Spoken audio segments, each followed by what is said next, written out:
sa katwiran, ipaglaban mo. This is our territory. Station lang ng mga fisherman natin. We are united to defend and protect what we have. Sama-sama tayo sa pagtulong. Tayo ang lingkod, tayo ang kapamilya.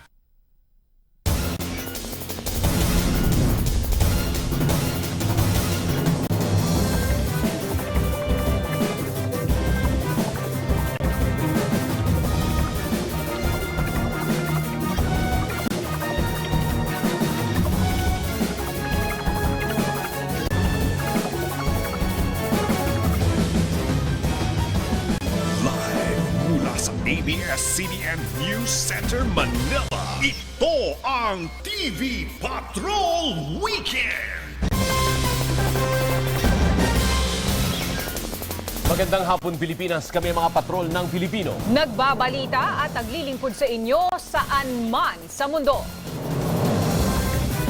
Sa ulo ng mga nagbabagang balita, hanging bridge sa Kapalong, Davao del Norte, bumigay. Nasa 20 tao nahulog sa rumaragasang ilog, isa patay. At sitwasyon sa mga binahang lugar sa Davao Region, alamin live. Samahan ng mga direktor na nawagang palayain si Direk Jade Castro na inaresto kaugnay sa panununog umano ng jeep. 2 arestado sa isang buy-bust operation sa Quezon City. Isa sa mga suspect wanted rin sa mga kasong pagpatay.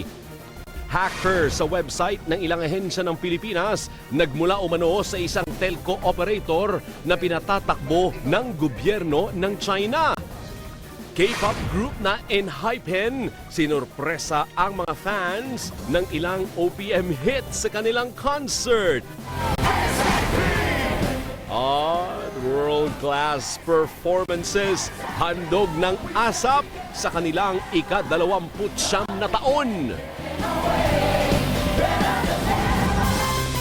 Kapamilya, simulan natin ang balitaan sa baha, landslides at epekto ng masamang panahon sa Davao Region.